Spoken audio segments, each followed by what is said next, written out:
The final module for the muscular system is on smooth muscle. And although we do not cover smooth muscle in as great detail as skeletal muscle, there are a few unique structural and functional characteristics of smooth muscle that I want you to be aware of. So starting with our structural characteristics, and unlike skeletal muscle, which is found attached to bone, smooth muscle is found throughout the body, mostly in the walls of hollow organs, so the stomach, intestines, bladder, and uterus, in the walls of passageways, such as blood and lymph vessels, and in the tracts of our respiratory, urinary, and reproductive systems. Smooth muscle is found in the ciliary muscles of the eyes, a muscle that can dilate and contract the pupil and alter the shape of the lens, as well as the muscles that produce goosebumps in response to cold or fear. Smooth muscle also makes up many of the involuntary sphincters that we find throughout the body.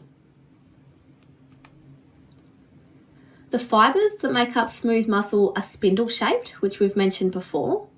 So this is more like a long football shape, tapered at the ends and fatter in the middle, rather than parallel cylindrical-like skeletal muscle fibres. Where skeletal muscle has many nuclei per muscle cell, smooth muscle only has one centrally located nucleus. Smooth muscle is non-striated, whereas skeletal muscle has obvious striations due to the way in which the thick and the thin filaments line up along the skeletal muscle fibre. Our smooth muscle does not actually contain sarcomeres, but it does contain thick and thin filaments. They're just arranged in a slightly different way.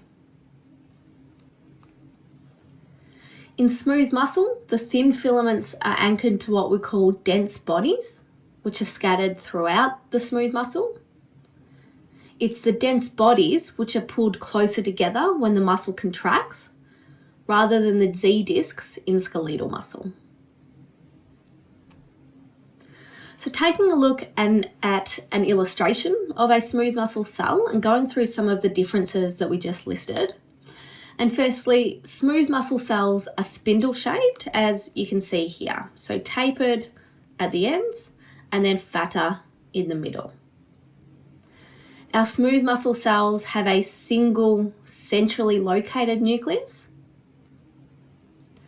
Our smooth muscle cells do contain thick and thin filaments, but they're not arranged in parallel in sarcomeres like in skeletal muscle. So they're spread out all along that muscle cell. Instead of being anchored to the Z-disc of a sarcomere, they're anchored to these yellow structures called dense bodies. And it's these dense bodies which get pulled closer together when that muscle contracts or shortens. Now, not that you can see it in this image here, but I also wanted to point out that smooth muscle is typically arranged in two layers or sheets of muscle throughout the body. We typically have an inner circular layer, which forms things like our sphincters, and then an outer longitudinal layer that, when it's combined with the inner circular layer, is important for things like peristalsis, which is that wave-like contraction or the ability to move substances down a tube or a hollow organ, like the gastrointestinal tract. Now, still focusing on structural differences between smooth and skeletal muscle, but on the next few slides, we're going to focus on the structures that are important for the contraction of smooth muscle. So when we consider how a muscle cell is innervated, with our skeletal muscle, we have a single motor neuron innervating a single motor unit, and a single branch of that axon extends down to form a neuromuscular junction with a single muscle fibre. Smooth muscle is innervated by an autonomic motor neuron, which, instead of forming neuromuscular junctions with the individual muscle fibres, they contain varicosities that form diffuse junctions.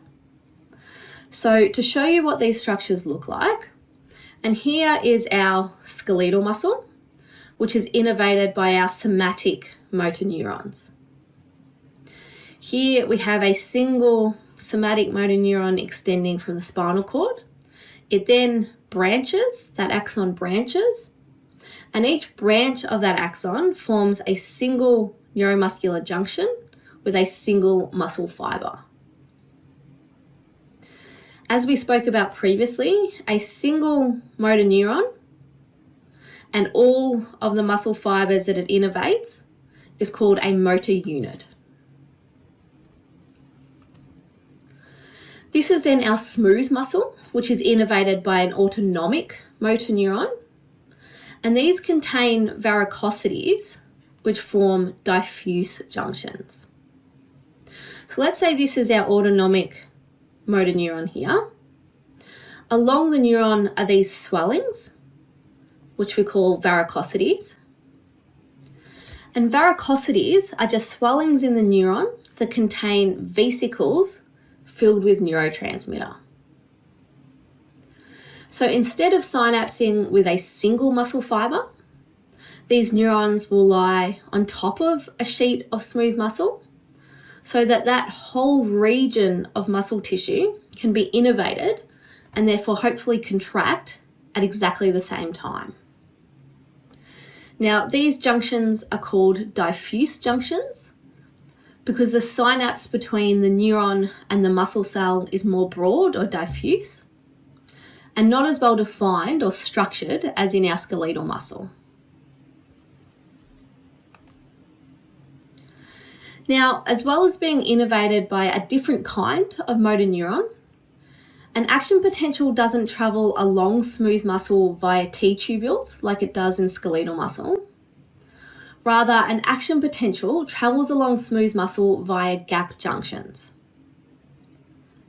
So when an autonomic motor neuron is stimulated and releases neurotransmitter from those varicosities, the neurotransmitter binds to ligand-gated sodium channels on the smooth muscle cells.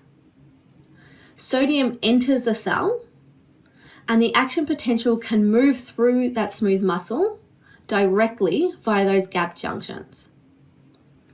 Remembering from our nervous system content that a gap junction is like a little tunnel between two cells that allow those charged ions to pass directly through so that that action potential can spread really easily and really quickly. So again, as a bit of a visual recap, this is our skeletal muscle. So an action potential runs along the sarcolemma and then down into the skeletal muscle fibre via our T-tubules. So these are our T-tubules here. With our smooth muscle, once that autonomic motor neuron has been stimulated and we have the binding of the neurotransmitter to the smooth muscle cell and sodium's going into the smooth muscle, that action potential runs through that sheet of smooth muscle tissue through these gap junctions. Now, after an action potential travels along the sarcolemma and either down the T-tubules in skeletal muscle or through the gap junctions in smooth muscle, the next step in muscle contraction is that the calcium is released into the sarcoplasm. In skeletal muscle, calcium is released from the sarcoplasmic reticulum and the terminal cisterns, which are those swellings that sit at the end of the sarcoplasmic reticulum just next to the two T-tubules. In smooth muscle, the sarcoplasmic reticulum is less developed than in skeletal muscle. It can't hold as much calcium.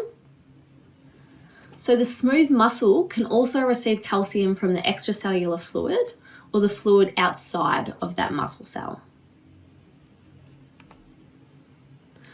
Lastly, the reason that calcium is released into the sarcoplasm is so that in skeletal muscle it can bind to troponin, which moves the tropomyosin out of the way so that the myosin and the actin can bind and form a cross bridge. In smooth muscle, we don't have troponin and tropomyosin. Instead, we have calmodulin. So when calcium binds to calmodulin in smooth muscle, it activates an enzyme that leads to the binding of myosin and actin, and therefore the cross bridges forming.